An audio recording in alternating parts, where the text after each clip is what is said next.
Friends, இன்னைக்கு பார்க்க போகிற ரெசிபி கத்திரிக்காய் கொஸ்து. இது இட்லி தோசைக்கு கரெக்டான காம்பினேஷனாக இருக்கும். இதுக்கு ஒரு ஒரு ஸ்பூன் ஆயில் விட்டு காஞ்ச மிளகாவை ரோஸ்ட் பண்ணிக்கிறேன்.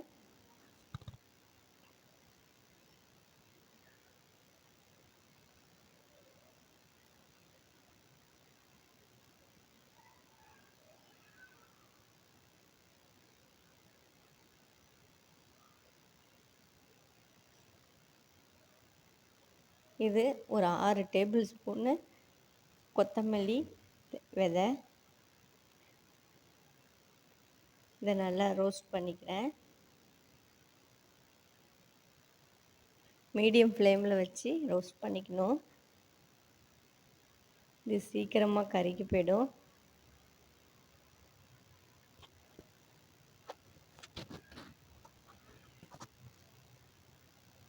இதோட ஒரு டேபிள் ஸ்பூன் கடலைப்பருப்பு,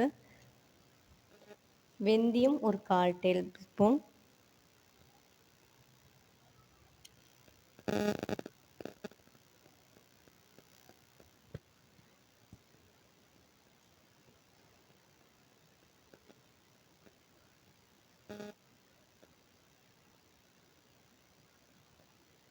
எல்லாத்தையும் மீடியம் ஃப்ளேமில் வச்சு இப்போ ரோஸ்ட் பண்ணிக்காச்சு.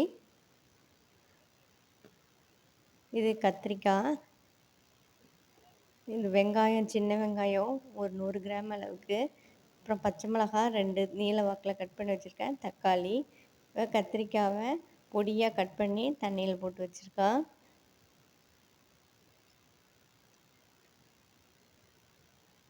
இப்போ இந்த கத்திரிக்காவை வேக வச்சுக்கலாம். அதுக்கு ஒரு ஆஃப் டேபிள் ஸ்பூன் மஞ்சத்தூளும் உப்பும் போட்டு வேக வச்சுக்கிறேன்.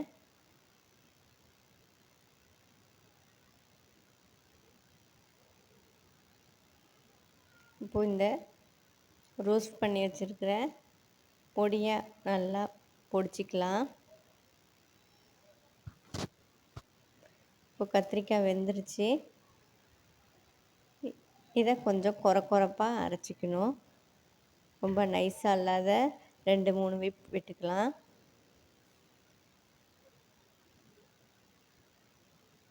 இப்போ கடாயில் ஒரு 4 டேபிள் ஸ்பூன் ஆயில் விட்டு கடுகு போட்டுக்கிறேன்.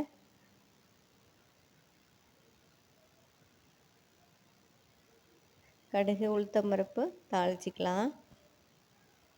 இப்போ அரிஞ்சு வச்சுருக்கிற வெங்காயம், தக்காளி, பச்சை மிளகாய் எல்லாத்தையும் போட்டு வதக்கிக்கிறேன் மீடியம் ஃப்ளேமில் வச்சு.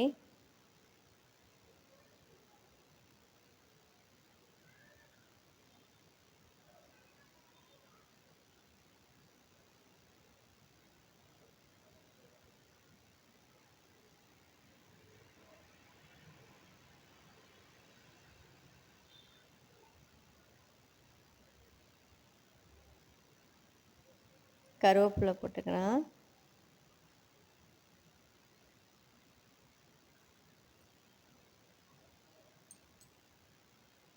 இது எல்லாம் வதங்கினதுக்கப்புறமா கொஞ்சமாக தண்ணி ஊற்றிக்கிறேன். நான் அந்த கத்திரிக்காய் வேக வச்ச தண்ணியே எடுத்து ஊற்றிக்கிறேன். இப்போ இதை 1-2 பல்ஸ் மோட் வச்சு அரைச்சாச்சு. இப்போ இதோட கலந்துக்கலாம். தேவைக்கு ஏற்ற மாதிரி உப்பு போட்டுக்கிட்டு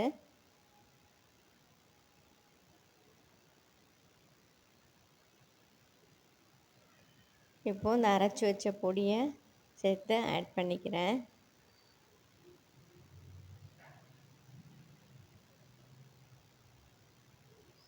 இப்போ இது நல்லா கொதிச்சிடுச்சு.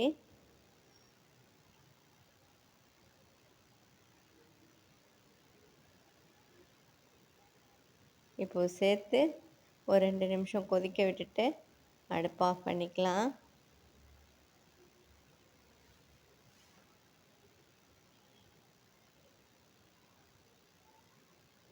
இப்போது நமக்கு ரெடி ஆகிடுச்சு.